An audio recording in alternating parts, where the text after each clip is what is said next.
विद्यार्थी मित्रों, આપણે અભ્યાસ કરી રહ્યા છીએ આધુનિક ભારતના ઇતિહાસનો। આપણે અંગ્રેજો સાથે અલગ અલગ દેશી રજવાડાના સંબંધ જોઈ લીધા। મૈસૂરના સંબંધ જોયા, મરાઠાના સંબંધ જોયા, શીખોના સંબંધ જોયા અને આ બધા જ સંબંધો જોતા એમની અમુક નીતિઓ હતી અંગ્રેજોની કે જે અંગ્રેજ કંપનીને ભારતમાં સર્વશક્તિમાન સર્વોપરી શ્રેષ્ઠતા અપાવી।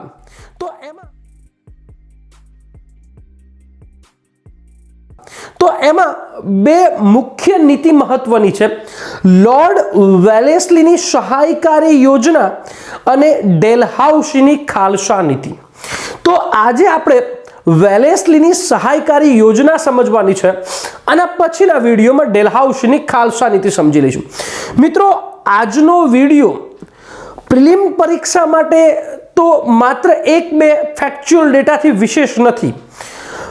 સહાયકારી યોજના સાથે કયા ગવર્નરને સંબંધ છે આવો એક પ્રશ્ન જીપીએસસીમાં પૂછ્યો તો વેલેસ્લી અને સહાયકારી યોજના ક્રમશઃ કયા કયા દેશી રજવાડાઓએ અપનાવી એક ક્રમમાં ગોઠવો, આવા એક બે પ્રશ્નો પૂછાયેલા છે। પરંતુ આજનો વિડીયો એ જે પણ વિદ્યાર્થી મિત્રો મુખ્ય પરીક્ષા આપવાના છે, એ ચાહે જીપીએસસીની હોય, યુપીએસસીની હોય, ડીવાયએસઓની હોય, એમના માટે સમર્પિત વિડીયો છે। મિત્રો,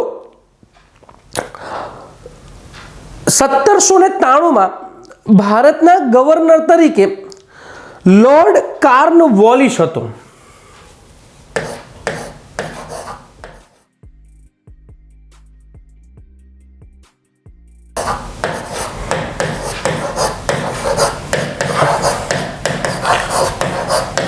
समझो, आखी स्थिति तमे समझो। हूँ आ वीडियो ने એટલા ઊંચાઈએ લઈ જઈશ કે મુખ્ય પરીક્ષામાં આપ મસ્ત રીતે લખી શકો છો અને સંપૂર્ણ માર્ક મેળવી શકો છો। લॉर्ड કાર્નવોલિસે કાયમી જમાબંધી અપનાવી હતી।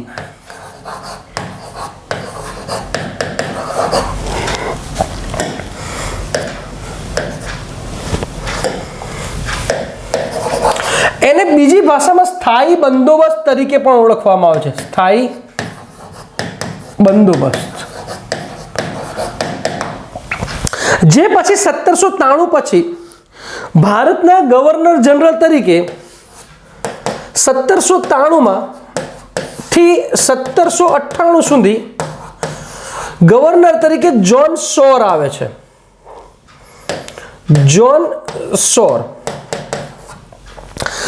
જ્હોન સોરે કાયમી જમાબંધીને આગળ અપનાવી હતી, પરંતુ જ્હોન સોર અને કાર્નવોલિસ વચ્ચે મતભેદ એ હતો, જ્હોન સોર એવું માનતો હતો કે કાયમી જમાબંધી અપનાવ્યા પહેલા, કાયમી જમાબંધી લાગુ કર્યા પહેલા એને 10 વર્ષ માટે ઇમ્પ્લિમેન્ટ માટે મૂકવી જોઈએ, 10 વર્ષ એનો અનુભવ કરવો જોઈએ, કોઈ થોપી ન દેવી જોઈએ એવું માનતો હતો, બીજું બધું એને યોગ્ય લાગતું હતું। પરંતુ જ્હોન સોર એ બિન હસ્તક્ષેપની નીતિ અપનાવી। બિન હસ્તક્ષેપ આ યાદ રાખજો મિત્રો। લॉर्ड ડેલહાઉસી ખાલસા નીતિ, વેલેસ્લી સહાયકારી યોજના, જ્હોન સોર બિન હસ્તક્ષેપ, કાર્નવોલિસ કાયમી જમાબંધી, આ પ્રિલિમના ફેક્ચ્યુઅલ ડેટા છે। હવે જ્હોન સોરે બિન હસ્તક્ષેપની નીતિ અપનાવી હતી, એવું માનતો હતો કે કંપનીનો વિકાસ કરવો હોય તો કોઈ મોટા શાસક, મોટા રજવાડા સામે વિરોધ કર્યા વગર જો કંપનીનો વિકાસ થતો હોય તો બેસ્ટ છે। એમના સામે, મોટા રજવાડા સામે યુદ્ધ કર્યા વગર, યુદ્ધમાં પડ્યા વગર જો કોઈ કંપનીને કોઈ પ્રદેશ મળે તો ઠીક છે, નહીં તો લડીને લેવો નથી। મિત્રો, આવું જ બન્યું હતું જ્યારે 1795 મરાઠાઓએ હૈદરાબાદના નિઝામ પર આક્રમણ કરી દીધું, ત્યારે નિઝામે જ્હોન સોરની મદદ માંગી હતી, પરંતુ જ્હોન સોર બિન હસ્તક્ષેપની નીતિ અપનાવી હતી એટલે એને મદદ ન કરી। એટલે બન્યું એવું કે હૈદરાબાદનો નિઝામ પણ અંગ્રેજોને વિરોધ થઈ ચૂક્યો હતો। કારણ કે એકચ્યુઅલી મદદ કરવી જોઈતી હતી પણ મદદ ન કરી। પરંતુ અવધની બાબતમાં જોન શોરે હસ્તક્ષેપની નીતિ અપનાવી હતી એવો પણ ઉલ્લેખ છે મિત્રો। આ જ્યારે પરફેક્ટ એટલે કે 1793 થી 1798 નો એવો સમય છે કે અંગ્રેજો એ ફ્રાન્સિસિયો સામે જીવન મરણનું યુદ્ધ ખેલતા હતા બીકોઝ નેપોલિયન બોનાપાર્ટ પોતાની શ્રેષ્ઠતમ તાકાત પર હતો।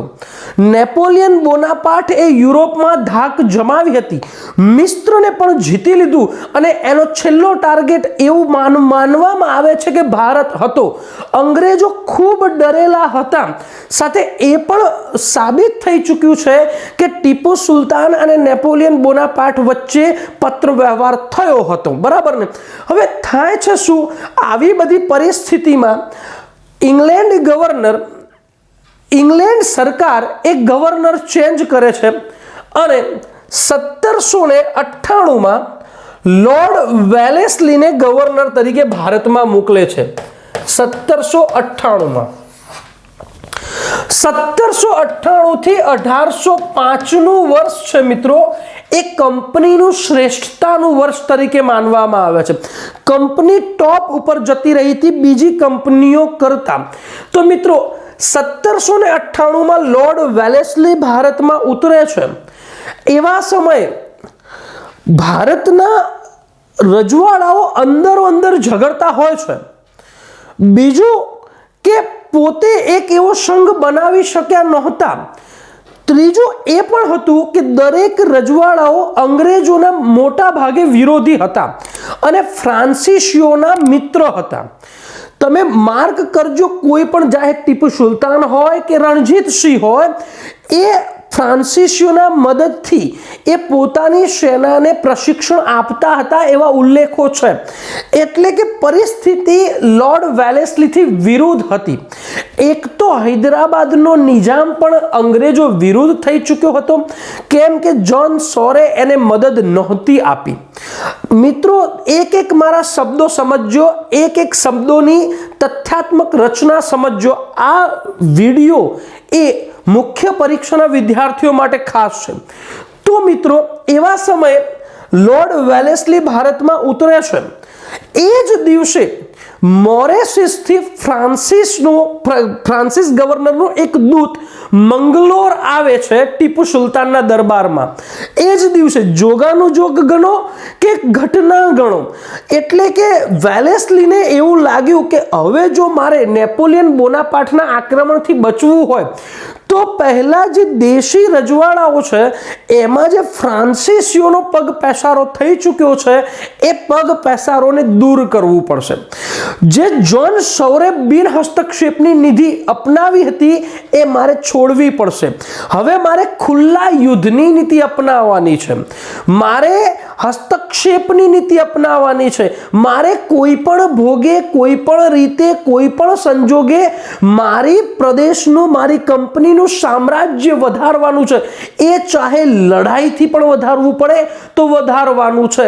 હવે મારે કહેવાય કંપનીને સર્વોચ્ચતા ઉપર લઈ જવી છે, ફ્રાન્સિસિયોથી રક્ષણ પણ કરવું છે અને ટીપુ સુલતાન સામે ટક્કર પણ આપવી છે। તો વેલેસ્લી એ સમયે એક યોજના લાવે છે અને એ યોજનાને સહાયક સંબંધી એટલે સહાયકારી યોજના તરીકે ઓળખવામાં આવે છે। વન બાય વન આ યોજનાને સમજી લઈએ। મિત્રો આ વિડિયો માત્ર તમારે સાંભળવાનો છે, મારું મુખ નહીં જોવો તો ચાલશે, બસ ઇયરફોન ભરાઈ અને સાંભળી લેજો। મજાનો વિડિયો છે, એપ્લિકેશનમાં આખી પીપીટીની પીડીએફ હું મૂકી દઈશ, બરાબર ને? ઓકે, તો સ્ટાર્ટ કરું છું।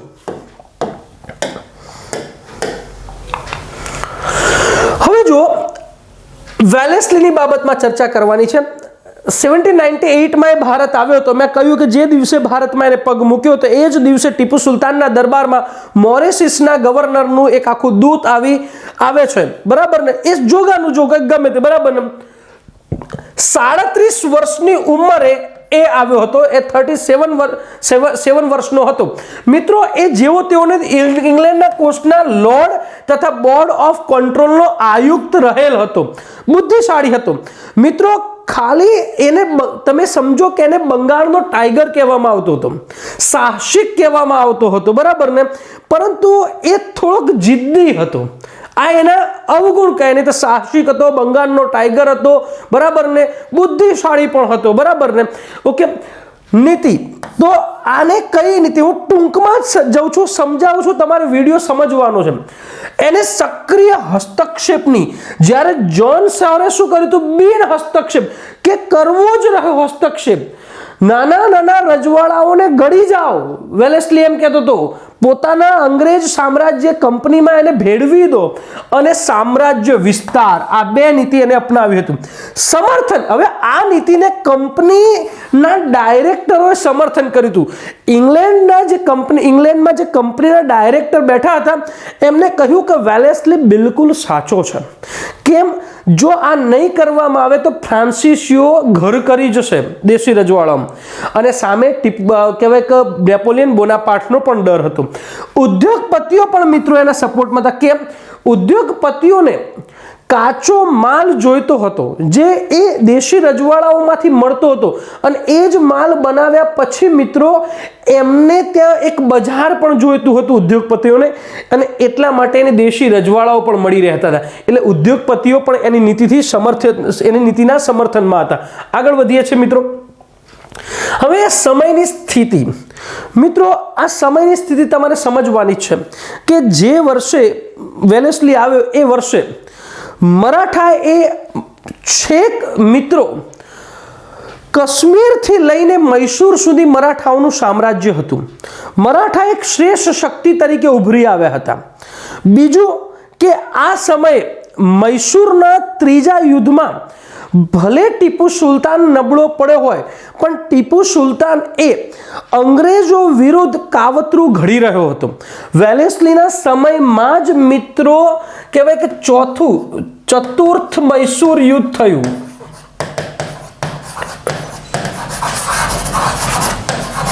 બરાબર ને? ચતુર્થ મૈસૂર, અને અંગ્રેજો વિરુદ્ધ એક કાવતરું ઘડતો હતો. બીજું, નિઝામ પણ અંગ્રેજોના વિરુદ્ધમાં હતા. સમજો મારી વાતને. કેમ? તો જ્હોન સૌરે 1795માં એને સપોર્ટ નહોતો કર્યો.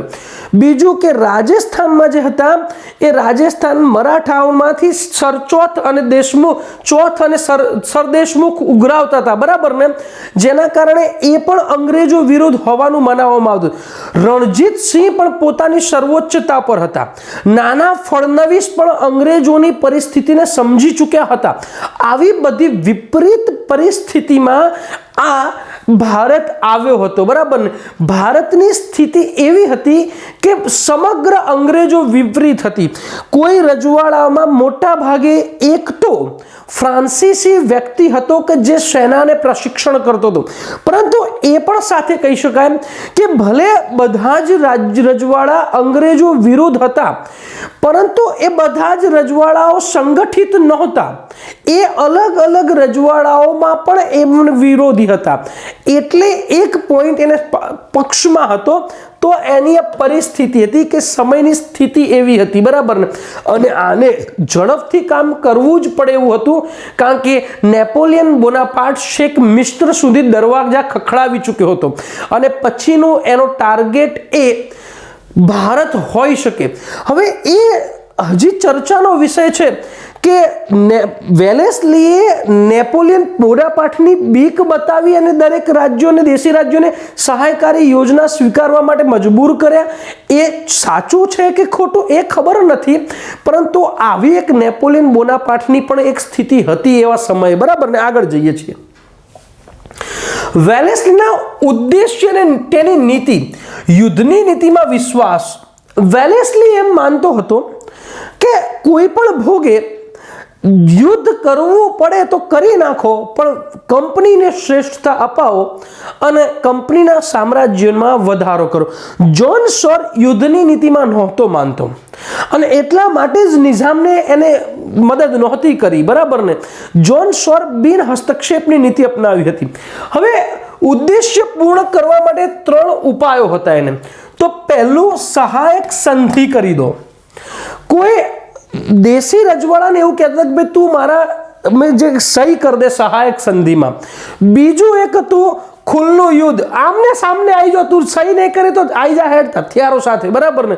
અને ત્રીજી, પહેલાથી અધીન બનાવેલ શાસકોના ક્ષેત્રો પડાવી દીધા. જે પહેલાથી જ લઈ લીધા છે,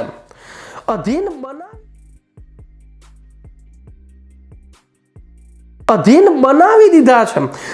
કેવા તો ચોથા મૈસૂર વિગ્રહમાં ટીપુ સુલતાન 4 મે 1799 ના રોજ મૃત્યુ પામ્યો. પછી થોડાક એ મૈસૂરને આપે, મૈસૂર જે કહેવાય કે હૈદરાબાદના નિઝામને થોડાક પ્રદેશો આપી દીધા હતા.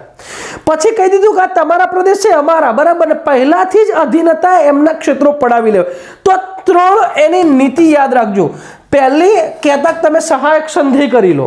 બીજી, જો તમે સહાયક સંધિ ના કરો તો આવી જાઓ ત્યારે યુદ્ધના મેદાનમાં. અને ત્રીજી, જો એરે ઓલરેડી અંદર હોય જ અંગ્રેજોના અધીન તો એમના ક્ષેત્રો પડાવી લેતા હતા, બરાબર ને. એટલે ટૂંકમાં સંધિ કરો, યુદ્ધ કરો અને ક્ષેત્રો મને આપી દો, અમારું સામ્રાજ્ય વધારવાનું છે, એ એની એક નીતિ હતી, બરાબર. આગળ વધીએ છીએ આપણે. સહાયક સંધિ પ્રણાલીનો વિકાસ. મિત્રો, એક રાનડે નામનો વ્યક્તિ છે, એવું માને છે કે સહાયક સંધિની શરૂઆત તો શિવાજીએ કરી છે. શિવાજી ઘણા સમય પહેલાથી જ, કારણ કે એ વખતે મુગલ સામ્રાજ્ય નબળું પડી ચૂક્યું હતું. મુગલ સામ્રાજ્ય બધા રજવાડાઓને સાચવી શકે એવી પરિસ્થિતિમાં નહોતું. તો શિવાજી કોઈ રજવાડાને ચોથ અને દેશ સરમુખને, બરાબર ને, સરદેશમુખ લઈ અને એ રાજ્યને વચન આપતું કે અમે તમારા ઉપર યુદ્ધ નહીં કરીએ, બરાબર ને. તો આવી નીતિ અપનાવવા માટે કહેવાય કે સૌ પ્રથમ તો ભારતનો જ કોઈ વ્યક્તિ તો શિવાજી હતો કે જેને સહાયકારી યોજના, આ તો નામ બદલ્યું છે પણ શિવાજીની બુદ્ધિ છે. તો કોઈક વ્યક્તિ ફ્રાન્સીસી ગવર્નર, યુરોપીય કે વ્યક્તિ ફ્રાન્સીસી ગવર્નર ડુપ્લેને માને છે કે પોતાની સેના પૈસા લઈને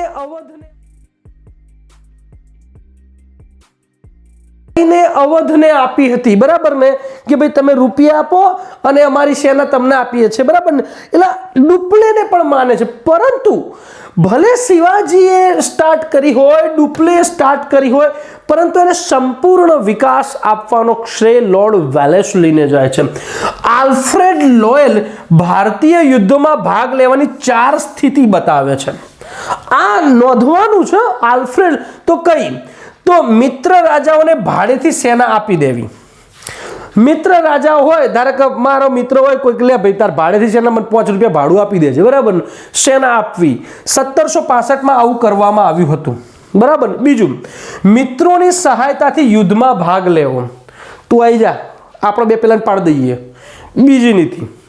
ત્રીજી નીતિ એ હતી સૈનિકોના સ્થાન પર ધન લેવું, બરાબર ને, કે ભાઈ અમે તને સૈનિકો આપીએ પણ તમારે અમને રૂપિયા આપવા પડશે. અને ચોથી અને છેલ્લી સ્થિતિ હતી ધનના બદલામાં ક્ષેત્ર આપવું. જો તું ધન ના આપી શકે, તારી પરિસ્થિતિ મને રૂપિયા ના આપવાની હોય તો મને તારું ખેતર કે તારી જગ્યા મને લખીને આપ. આ 4 યાદ રાખજો. આલ્ફ્રેડ લોયલ ભારતીય યુદ્ધમાં ભાગ લેવાની 4 સ્થિતિ બતાવી છે. મિત્ર રાજાઓને ભાડેથી સેના આપવી, 1765માં અવધને આપી હતી, મિત્રોની સહાયતાથી યુદ્ધમાં ભાગ લેવો, સૈનિકોના સ્થાન પર ધન લેવું અને ધનના બદલામાં ક્ષેત્રો લઈ લેવા. આ 4 સ્થિતિ હતી. આગળ વધું છું મિત્રો, 1 બાય 1 સમજવું છે, મસ્ત સમજવું છે. સહાયક સંધિ પ્રણાલી, રાનડેનો વિચાર મેં તમને કહી દીધો. આગળ સહાયક સંધિની શરતો. હવે કંપની જો કોઈ સહાયક સંધિ કોઈ દેશી રાજ્ય અપનાવે તો કઈ કઈ શરતો કરતી તે જોઈ લઈએ. તો કંપની રાજ્યની આંતરિક અને બાહ્ય આક્રમણથી સુરક્ષા કરશે. પહેલા એવું રાજાને કહેતું કે જો રાજા કોઈ તમારો અંદરનો દુશ્મન હોય કે કોઈ બહારનો દુશ્મન હોય, અમે એનાથી તમને રક્ષણ આપીશું. એટલે પહેલા જ રાજાને વાક્ય ગમ્યું હતું કે યાર મજા આવી જાય, આ તો કોઈ તકલીફ જ નહીં, અંદરે તકલીફ નહીં, બહારે તકલીફ નહીં. બીજું, પરંતુ કંપનીની મંજૂરી વગર શત્રુ રાજ્યના વ્યક્તિને શરણ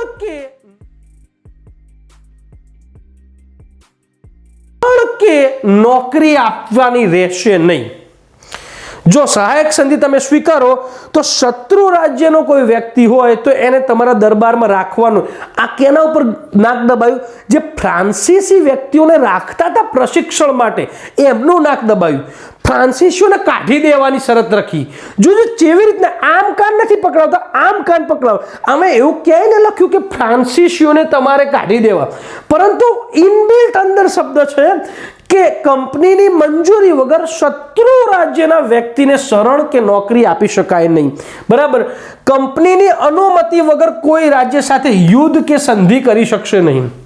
કંપનીની મંજૂરી લેવી પડશે. તમારે કોઈ રાજ્ય સાથે યુદ્ધ કરવું હોય કે સંધિ કરવી હોય, તમે જુઓ આખું સર્વભૌમત્વ છીનવી લે છે.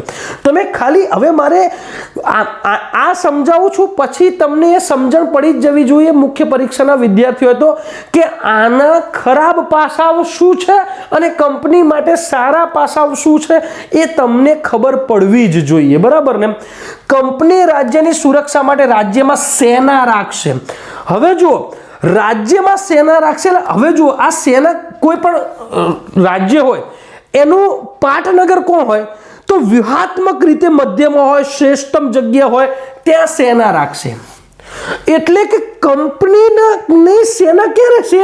રાજ્યની વ્યૂહાત્મક જગ્યાએ રહેશે. ઇનબિલ્ટ છે, રાખશે. તેનો ખર્ચ રાજ્ય ઉઠાવશે.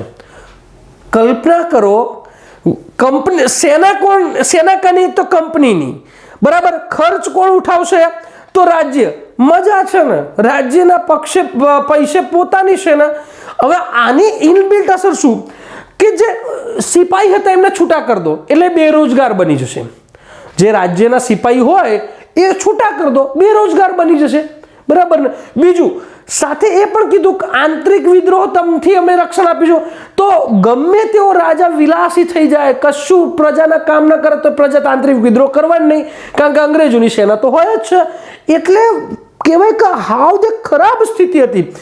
રોકડ રકમ ન આપી શકે તો, હવે જો કે ભાઈ રાજ્ય ઉઠાવશે તો રોકડ રકમ ના આપી શકે તો એક બ્રિટિશ આપી શકે તો શું કરવાનું? જમીન, પ્રદેશ, ક્ષેત્ર આપવાનું. ક્ષેત્ર આપવું. બરાબર. જો રોકડ રકમ ના આપી શકે તો ક્ષેત્ર, પ્રદેશ આપવો. એક બ્રિટિશ રેઝિડન્ટ રાખશે. કંપનીનો એક વ્યક્તિ સલાહ અને સૂચન માટે બ્રિટિશ રેઝિડન્ટ. એટલે કદાચ જો કંપની રાજ્ય એ કંપની વિરુદ્ધ કાવતરું ઘડે તો પણ એ ખબર પડી જાય કંપનીને, કારણ કે એક વ્યક્તિ હશે. સાથે એ કીધું રાજ્યની આંતરિક બાબતોમાં કોઈ હસ્તક્ષેપ નહીં થાય, પરંતુ આ વિધાન માત્ર વિધાન જ રહી ગયું. સમય જતાં આ રેઝિડન્ટ અને કંપની રાજ્યની આંતરિક બાબતોમાં પણ હસ્તક્ષેપ કરવા લાગી હતી. બરાબર. તો આવી શરત હતી. તો કંપની રાજ્યોને આંતરિક અને બાહ્ય આક્રમણથી સુરક્ષા આપશે. મંજૂરી વગર શત્રુ રાજ્યના વ્યક્તિને શરણ કે નોકરી નહીં આપી શકે. કંપનીની અનુમતિ વગર કોઈ રાજ્ય સંધિ કે યુદ્ધ નહીં કરી શકે. કંપનીના રાજ્યની સુરક્ષા માટે રાજ્ય સેના રાખશે અને સેનાનો ખર્ચ કંપની રાજ્ય ઉઠાવશે. રોકડ રકમ જો ના આપી શકે તો પ્રદેશ આપશે. એક બ્રિટિશ રેઝિડન્ટ રાખવામાં આવશે અને રાજ્ય કંપનીની આંતરિક બાબતમાં કોઈ હસ્તક્ષેપ નહીં કરે. પણ આ વિધાન સમય જતા રોંગ સાબિત થાય છે. બરાબર ને? આગળ જોઈ લઈએ સહાયક સંધિનું ક્રિયાન્વયન. આ આઈએમપી આ ક્રમ ધ્યાન રાખજો મિત્રો. આ ક્રમ તમારે ધ્યાન રાખવો જ પડશે. 1798 સૌ પ્રથમ હૈદરાબાદના નિઝામ સાથે. હવે પ્રશ્ન એ થાય છે કે હૈદરાબાદનો નિઝામ તો ઓલરેડી અંગ્રેજો વિરુદ્ધ હતો, તો સહાયક સંધિમાં સહી કેમ કરી? તો એટલા માટે કરી હતી કે ચોક્કસ એક અંગ્રેજોના વિરુદ્ધમાં હતું, કારણ કે જોન શોરે એની મદદ નહોતી કરી, પરંતુ મિત્રો એને મરાઠાનો ખૂબ ડર હતો. મરાઠાનો ખૂબ ડર હતો. એ ડરના ભોગે એ સહાયક સંધિમાં એને સહી થાય છે હૈદરાબાદના નિઝામ. તો સૌ પ્રથમ 1798માં હૈદરાબાદના નિઝામે, 99માં મૈસૂર સાથે, 99માં જેવો ટીપુ સુલતાન મૃત્યુ પામે છે પછી એનું અડધું રાજ્ય નિઝામ અને હૈદરાબાદને આપી દે છે અને અડધું રાજ્ય છે જે જૂના હિન્દુ શાસકો હોય છે એમને આપી દે છે અને એમને જોડે સંધિ કરાવી દે છે 1799માં, બરાબર ને. પછી 1799માં તાંજોર સાથે, 1801માં અવધની સાથે, 1802માં મરાઠા પેશવાની સાથે, 1803માં નાગપુરના ભોંસલે સાથે અને 1804માં ગ્વાલિયરના સિંધિયા સાથે. મિત્રો, મરાઠાના 5 સરદારો હતા અને એના પેશવા એ જે મુખ્ય એના હતા, બરાબર ને. તો એમાં શું હોય છે મિત્રો કે પૂનાના પેશવા, વડોદરાના ગાયકવાડ, ગ્વાલિયરના સિંધિયા, ઇન્દોરના હોંસલે, બરાબર, અને નાગપુરના ભોંસલે, બરાબર ને. આવા એને 5 પેલા કહેવાય કે એના સરદારોનું આખું એક મથક હતું, એને સંઘ હતા, બરાબર ને. આગળ વધીએ છે. પરિસ્થિતિ પ્રમાણે હવે મિત્રો તમે વિચાર કરો કે આ સંધિ બનાવી હતી તો મસ્ત હતી, સહાયક સંધિ, પરંતુ વેલેસ્લીને એવું લાગે કે અહીંયા મારે નિયમો ચેન્જ કરવા છે તો કરી દેતા હતા. એનું એક શ્રેષ્ઠતમ ઉદાહરણ આપું તમને, જુઓ કે નિયમો ચેન્જ કેવી રીતના. દોલતરાવ સિંધિયા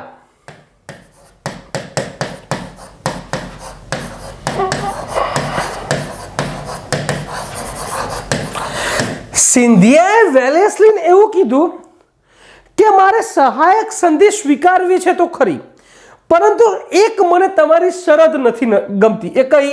તો તમારી સેના મારા રાજ્યમાં નહીં રાખું, મારા રાજ્યમાં નહીં રહે. તો વેલેસ્લી કહે ઓકે.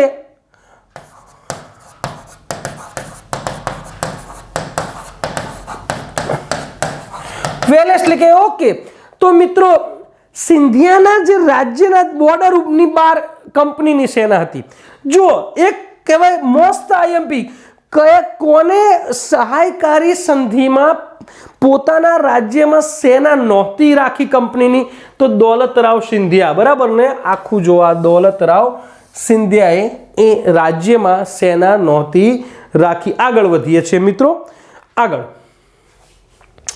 સહાયક સંધિનું ક્રિયાન્વયનમાં હવે પહેલું જ ક્યાં હતું?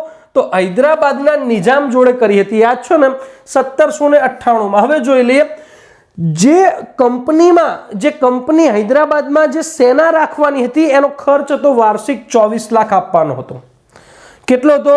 વાર્ષિક 24 લાખ રૂપિયાની શરત થઈ હતી. બીજું, ઈસવીસન 1800માં સંધિમાં બદલાવ કરજો.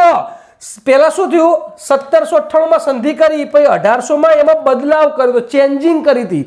સહાયક સેનાનો ખર્ચ રોકડ આપવાના બદલામાં, આ 24 લાખ રોકડ આપવાનું હતું ને, એના બદલામાં નિઝામે ઈસવીસન 1702 તથા ઈસવીસન 1799માં, બરાબર ને, જે પ્રદેશ મૈસૂર પાસે, અહીંયા મિત્રો 92, બરાબર ને, બરાબર, જે પ્રદેશ મૈસૂર પાસેથી મેળવ્યા તે કંપનીએ લઈ લીધા. મૈસૂર પાસેથી જે યાદ રાખજો 1799માં છે ને, એ હૈદરાબાદ કે ટીપુ સુલતાન મૃત્યુ પામ્યો પછી મેં ચોથા મૈસૂર યુદ્ધમાં કીધું જ છે કે અડધું રાજ્ય એ કંપનીએ ને હૈદરાબાદના નિઝામે મેળવ્યું હતું, બરાબર ને. તો જે કે મેળવ્યા હતા પ્રદેશ એ કંપનીએ લઈ લીધા કે ભાઈ આ અમારા છે, તમે લાવો. જો કેટલી ખરાબ શરતો હતી. આગળ વધીએ. હવે મૈસૂર જોડે ઓબ્વિયસલી છે 1799માં જો ટીપુ સુલતાન ને જ્યારે મિત્રો કીધું કે તું સંધિ કરી લે, તો ટીપુ સુલતાને ના પાડી, હું સંધિ નહીં કરું. અને પછી મિત્રો ચોથું મૈસૂર યુદ્ધ થયું, વેલેસ્લીના સમયમાં થયું હતું અને ટીપુ સુલતાન એ મૃત્યુ પામ્યો હતો. ટીપુ સુલતાને છેક સુધી સંધિ કરવાની ના પાડી દીધી, હું સહાયક સંધિમાં હસ્તાક્ષર નહીં કરું, બરાબર ને, નહીં કરું તો નહીં જ કરું. જો મૃત્યુ બાદ અડધું રાજ્ય અંગ્રેજો અને તેના સહયોગી નિઝામને મળ્યું, બાકીના પ્રદેશોએ હિન્દુ રાજાઓને પાછા આપી દીધા, જેમની પાસેથી ટીપુએ મૈસૂર રાજ્ય પડાવેલ. જે પછી હિન્દુ રાજા પાસે સંધિ પર સહી કરાવી દીધી. સંધિ વેલેસ્લીની યોજના જ હતી. વેલેસ્લીનું કામ જ એ હતું, યુદ્ધ કરો, ગમે તે કરો, પડાવી લો કે સંધિ કરો, હસ્તક્ષેપ કરો, પણ મને મારા સામ્રાજ્યમાં જોઈએ, બસ બીજું કંઈ નહીં. બરાબર. આગળ અવધ. વેલેસ્લીએ જો અવધમાં કોઈ કારણ નહોતું મળ્યું, પરંતુ આ તો વેલેસ્લી હતો, હસ્તક્ષેપ કરશે જ. કુશાસન તથા અફઘાન શાસક જમાન શાહના સંભવિત આક્રમણનું બહાનું કરી અને અવધના જોડે સંધિ કરાવી લીધી હતી કે ભાઈ તું બરાબર શાસન નથી ચલાવતો યાર, અને તું જો અફઘાનિસ્તાનમાં જમાન શાહ તારા ઉપર આક્રમણ કરી દેશે, અમે તું મારી સંધિ પર સહી કર તો તને બચાવી શકીશું. આવી રીતે બહાનું કાઢી અને સંધિ પર સહી કરાવી દીધી હતી. હવે મરાઠા, જે મેં તમને કહ્યું હતું કે એનો સંઘ હતો એ 5માં વહેંચાયેલો હતો. પૂનાના આ જોડકા રૂપે પૂછાયેલું છે, યુપીએસસી પૂછાયેલું છે. બરાબર ને, જીપીએસસી માં કદાચ પૂછાય તો પૂનાના પેશવા, પૂનાના કોણ કહેવાય? પેશવા. વડોદરાના ગાયકવાડ, ગ્વાલિયરના સિંધિયા, ઇન્દોરના હોલકર અને નાગપુર કૌંસમાં બરાર ભોંસલે. હવે આ બધાનો પ્રમુખ કોણ હતો? તો પ્રમુખ પેશવા હતો, પણ નામ માત્ર કોઈ માનતું નહોતું. પરંતુ કદાચ પૂછાય કે મરાઠા સંઘ જે હતો એનો પ્રમુખ કોણ હતો? તો પેશવા હતો. બરાબર ને મિત્રો, પણ નામ માત્ર કોઈ માનતો ન હતો. બરાબર. અને ધીરે ધીરે મિત્રો એ સંધિ કરાવવા માંડે, પરંતુ આ ઇન્દોરના હોલકર જોડે સંધિમાં સફળ થઈ ન શક્યો અને છેલ્લે એની રિટર્ન ઇંગ્લેન્ડ મોકલી દેવામાં આવે છે. બરાબર. હોલકરને સમજાવી નહોતો શક્યો. બધા એમ કહેવાય કે ધીરે ધીરે સિંધિયા જોડે કરી દીધી, ભોંસલે જોડે કરી દીધી, બરાબર, પેશવા જોડે કરી, પણ હોલકરને સમજાવી શક્યો નહોતો અને એને ઇંગ્લેન્ડ પરત ફરી જવું પડ્યું હતું. બરાબર. આગળ જોઈએ, સહાયક સંધિથી કંપનીને શું લાભ? આ પૂછાયેલું છે, આ પૂછાશે. બરાબર ને, હું આની આખી પીપીટી છે ને મિત્રો પીડીએફ કન્વર્ઝન મૂકી દઈ. અને હજી કહું છું, આ વિડીયોમાં મારું મુખાકૃતિ જોવાની કોઈ જરૂર નથી. ઇયરફોન ભરાય અને મસ્ત રીતે સાંભળી લેજો. બરાબર. આમાં કોઈ ફેક્ચ્યુઅલ ડેટા નથી, આમાં સમજવાનું જ છે, અને એક વખત સમજી લીધું એટલે કાફી છે. મેં કીધું 2-3 ફેક્ચ્યુઅલ ડેટા છે, મેં તમને કહી દીધા છે. બરાબર. જે ફેક્ચ્યુઅલ ડેટા આધારિત હોય, લોજિકલ હશે, એને હું મોઢે જ ભણાવીશ. પણ જે પીપીટી હોય કે અઢળક નકરી માહિતી હોય કે જેને ગોખણપટ્ટી જ કરવાની છે, એ તમારે પીપીટી પર જવું જ પડશે. બરાબર. ઓકે. દેશી રાજ્યોમાંથી ફ્રાન્સિસીઓનું પ્રભુત્વ ખતમ થઈ ગયું. કેમ? કારણ કે એક કલમ જ હતી કે ભાઈ તમે શત્રુ રાજ્યના વ્યક્તિને નોકરી રાખી શકશો નહીં કે એને શરણ આપી શકશો નહીં, એક એની શરત હતી. બરાબર. કંપનીની પ્રતિષ્ઠા અને શક્તિમાં વૃદ્ધિ થઈ. થાય જ ને મિત્રો, બધા રાજ્યો પોતાના સામ્રાજ્યમાં મેળવી લેતા હતા અને દરેક જગ્યાએ કંપનીનો એક રેઝિડેન્ટ હતો જે પોતે નીતિ કરતો. બરાબર. પોતે કહેવાય કે આખું રજવાડું ચલાવતો હતો. શાસકો તો નામ માત્રના શાસકો રહી ગયા હતા. બીજું, એના જે મેન પિન ક્ષેત્ર હતું, પ્રદેશ, એમાં જ કંપનીની સેના રહી હતી. એટલે કંપની શક્તિશાળી બની ચૂકી હતી. કંપની વિરુદ્ધ ફ્રાન્સિસીઓ દ્વારા થતા ષડયંત્ર નિષ્ફળ કરી દેવામાં આવ્યા હતા. બરાબર. ટીપુએ મોરેશિસ પણ પોતાના દૂત મોકલ્યા હતા, અફઘાન પણ મોકલ્યા હતા. બરાબર ને, પરંતુ હવે કોઈ પ્રશ્ન રહ્યો જ નથી, કારણ કે કોઈ રાજ્યમાં કોઈ વિદેશી છે જ નહીં શત્રુનું. બરાબર ને. ભારતીય રાજ્યોનો ખર્ચે કંપનીની વિશાળ સેનાનું નિર્માણ. કેટલા ગાંડા છે આપણા ભારતીય રાજ્યનો શાસકો, પોતે ખર્ચો કરવાનો અને નોકરી કંપનીના વ્યક્તિને સૈન્ય બનાવો મોટું. બરાબર ને. ઓકે. અંગ્રેજો વિરુદ્ધ ભારતીય રાજ્યો સંઘ કે સંગઠન બનાવી ના શકે. અંદર કીધું હતું કોઈ બીજા રાજ્ય જોડે સંધિ કરવી કે યુદ્ધ કરવું એ કંપનીની મંજૂરી વગર નહીં થાય. જેટલી બુદ્ધિશાળી સહાયક સંધિ હતી. બરાબર ને. વ્યૂહાત્મક મહત્વ ધરાવતા ક્ષેત્રો પર કંપનીનું નિયંત્રણ. એ જ ક્ષેત્ર વ્યૂહાત્મક હશે કે જે કંપનીનું કહેવાય કે રાજ્યનું હેડક્વાર્ટર હશે. કારણ કે ગુજરાતનું વ્યૂહાત્મક જગ્યા કઈ? તો ગાંધીનગર. તો ગાંધીનગરમાં કંપનીની સેના હોય એટલે પિક્ચર પૂરું થઈ જાય. તો કંપનીની સેના વ્યૂહાત્મક ક્ષેત્રો પર હતી. બરાબર ને. બીજું, કંપની ભારતીય રાજ્યો વચ્ચે મધ્યસ્થી બની. બે રાજ્યો વચ્ચે મધ્યસ્થી બને એટલે એની વેલ્યુ વધી જાય. તમે જો કે જ્યારે કોઈ છોકરા છોકરીનો સંબંધ કરાવે ને કોઈ વ્યક્તિ, તો એ વ્યક્તિને બંને બાજુ માન આવે, આવો આવો આવો આવો, વિવાહ કહેવાય કે મધ્યસ્થી બની, બંને પેલો કે આને મને સારું કરાવ્યું, આને બરાબર મધ્યસ્થી બની, સામ્રાજ્યવાદી સીમાઓ વિસ્તૃત થઈ કંપનીનું. મિત્રો જ્યારે વેલેસ્લી આવ્યો અને એ પછી ઇંગ્લેન્ડ પરત ફર્યો, તો જ્યારે પરત ફર્યો ને ત્યારે કંપનીનું સામ્રાજ્ય 3 ગણું વધી ગયું હતું. કેટલું? 3 ગણું વધારીને ગયું હતું, બરાબર ને. અને એટલા માટે જ એને શ્રેષ્ઠ ગવર્નર તરીકે ઓળખવામાં આવતો હતો, બરાબર ને. બંગાળનો વાઘ, ટાઈગર ઓફ બેંગાલ તરીકે વેલેસ્લીને ઓળખવામાં આવતો હતો, બરાબર ને. દેશી રાજ્યોમાં કંપની વિરુદ્ધ વધતી શત્રુતા ભાવના અંકુશમાં આવી ગઈ, બરાબર. મેં તમને કહ્યું જ કે દરેક રાજ્યો અંગ્રેજોના વિરુદ્ધમાં જ હતા અને અંદર ખાને ફ્રાન્સિસીઓ સાથે સપોર્ટ કરતા હતા. ફ્રાન્સિસીઓને પોતાની સેનાના પ્રશિક્ષણ માટે બોલાવતા હતા. પરંતુ હવે દેશી રાજ્યો કોઈ અંગ્રેજો વિરુદ્ધ શત્રુતા કરી જ નતા શકવાના, બરાબર. કારણ કે એનો રેઝિડન્ટ હતો, એની સેના હતી, કશું કરી શકાય નહીં, બરાબર. આગળ વધીએ. સહાયક સંધિથી દેશી રાજ્યો પર થયેલી અસરો. કઈ રાજ્યો પર કઈ અસર થઈ? તો નિશસ્ત્રીકરણ અને વિદેશ નીતિ પર કંપનીની સર્વોચ્ચતા સ્વીકારીને દેશી રાજ્યોના શાસકો માત્ર નામ પૂરતા જ શાસકો બનીને રહ્યા. તેમની સાર્વભૌમિક શક્તિ અને ગરિમા સમાપ્ત થઈ ગઈ. જો કંપની એક વચન આપ્યું હતું કે આંતરિક ઝઘડો હોય કે બાહ્ય ઝઘડો હોય, અમે તમારી મદદ કરશું, એનું રક્ષણ તમે કરશો. પહેલી વસ્તુ એટલે દેશી રજવાડાઓ કોઈ શસ્ત્રો નતા લાવતા, પોતાના સૈનિકો પણ નતા ઊભા કરતા, કારણ કે એને એ શું પંગુ બની ગયા હતા. નિશસ્ત્રીકરણ. કદાચ ભૂલે ચૂકે અંગ્રેજો યુદ્ધ કરે તો એમને જો કશું નહોતું, કારણ કે એમને વચન આપ્યું હતું કે અમે યુદ્ધ લડશું, પરંતુ આ નિશસ્ત્રીકરણ થઈ ગયું હતું, બરાબર. કોઈ દેશી રજવાડાઓ પોતાનું સૈન્ય નહોતા રાખતા, પોતે યુદ્ધના શસ્ત્રો ના લાવતા, આવી સ્થિતિ થઈ જતી. સંધિ સ્વીકારના રાજ્યો દેવામાં ડૂબ્યા. ઓબ્વિયસલી છે મિત્રો કે આવડી મોટા સૈન્યનો ખર્ચો હોય 24 લાખને, બરાબર, તો ઓબ્વિયસલી દેવામાં ડૂબવાના છે. એનું અર્થતંત્ર પડી ભાગવાનું છે. કારણ કે એક બાદ તો પેલા જે સૈનિકોને નોકરી મળતી હતી એ પણ જતું રહ્યું. બીજું, જ્યારે એ રાજ્યમાં જે હસ્ત ઉદ્યોગ હતો એ પણ પડી ભાગ્યો. કારણ કે પેલા ત્યાંથી કંપનીના માણસો પોતાને કહેવાય કે કાચો માલ લઈ જતા અને પોતાનો તૈયાર થયેલ માલ વેચતા હતા, બરાબર ને. ઓકે, આર્થિક સ્થિતિ નબળી પડી ગઈ. દેશી રાજ્યોના સૈનિકો બેકાર બની ગયા, કારણ કે કંપનીની સેના હતી. કંપની પર નિર્ભર થઈ ગયા શાસકોને પ્રજા પ્રત્યેની જવાબદારીની ભાવના સમાપ્ત થઈ ગઈ. એમને ખબર છે કે પ્રજા કશું જ કરવાનું નહીં, વિદ્રોહ કરો તો કંપનીની સેના છે જ હાલ વિદ્રોહ ટાળી કાઢશે, બરાબર. એટલે કોઈ ભાવના સમાપ્ત થઈ જાય. કોઈ હું કંપની માટે સારું કરું, આ મારા રાજ્ય દેશ પ્રજા માટે સારું કરું કે ના કરું મારો વિષય જ નહીં, એવું થઈ ગયું, બરાબર. દેશી શાસકોની બુદ્ધિમત્તા, સાહસ અને સંગઠન નબળા બની.